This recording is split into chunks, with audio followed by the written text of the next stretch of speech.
Hello, welcome. We are from the Department of Education, the Office of Social Emotional Wellness. My name is Lisa, and I'm here with my colleagues, Susan Ward, Molly White, and Catherine Leswing. And we're here to kick off a four-part mini conversation with you about difficult conversations. I thought today would start with two basic questions. What is a difficult conversation? And the second question, why is it important to have them? So on that note, I'll just ask the first question. What's a difficult conversation? Thanks so much for asking, Lisa. So, a difficult conversation. When we're looking at defining what that means, it's really a situation where our needs and wants, or opinions or perceptions, are diverse. They're different. And it's where feelings and emotions are really running strong. So, usually, the reason behind such strong feelings and emotions is that there's a lot at stake, and we might dread the consequences of having maybe a conflict in those conversations. Um, so I need to ask the question for you. What makes difficult conversations so difficult? That's a great question. I think when we're thinking about difficult conversations, there's usually a reaction in our body. It's difficult and it may feel that way too. You may be avoiding it. You may not want to make matters worse if it's a touchy subject, or you don't want to be perceived a certain way as being mean or being punitive, or you might fear that people may attack or retaliate or react in a way that's kind of unpleasant. Um, so I think difficult conversations are difficult just because it's a certain level of uncomfort for yourself, and then also possibly putting somebody else in that uncomfortable situation. Um, I'm curious, my question is, what are the benefits to having those difficult conversations, possibly putting yourself or others in those uncomfortable situations? Thanks for asking that, Molly. Even when we just talk about having these difficult conversations, I can kind of feel in my body what it feels like to before you have those conversations. Your heart might be racing, or your palms might be sweaty.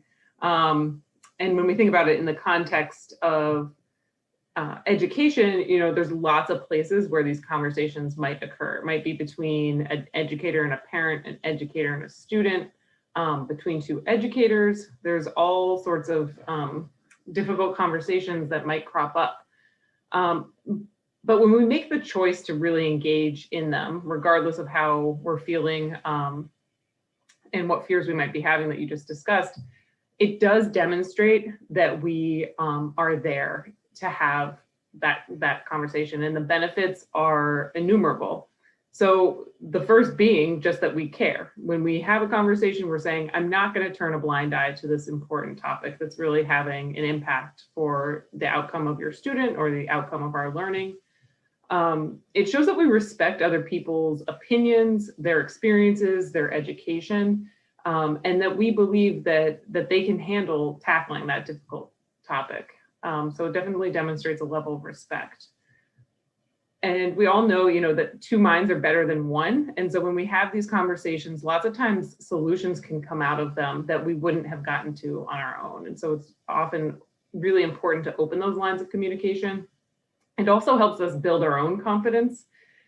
I know in the past when I've had difficult conversations, after it was done, it built that confidence up and led me to believe that I could do it again when the time arose. And it strengthens our relationships for the same reasons.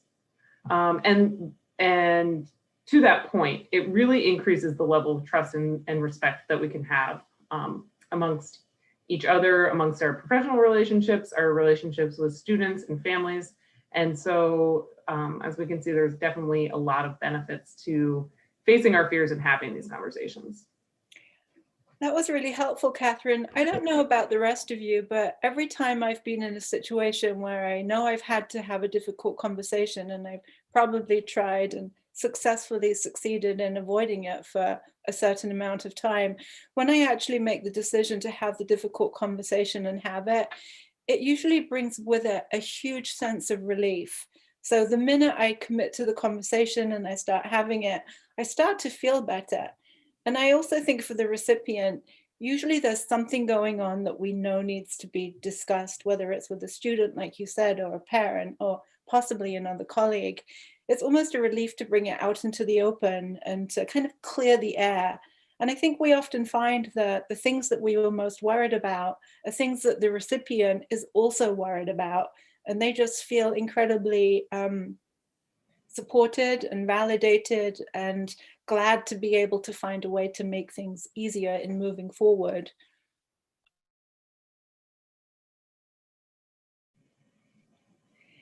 So let's think of some examples. Have you ever had to have a difficult conversation with a student? How might it be different from a parent or a colleague? I think of some times when I've had to have a difficult conversation with a parent, and just being aware of how that might make them feel. And I do recall feeling maybe a little bit of anxiety beforehand, and making sure that I'm kind of sandwiching the information that I have to give them that might not feel so positive, and then ending it with something positive. Just so we're looking at the positives, yet still I'm able to inform them about maybe their child struggling. So that was a really good example, and it really kind of takes us into our conversation that we'll be having next time, and that is how to prepare to have a difficult conversation. And depending on who we're going to be having the difficult conversation with, our approach might be completely different. So tune in next time to learn more about how you can strategize to prepare to have a very successful, difficult conversation. Thank you.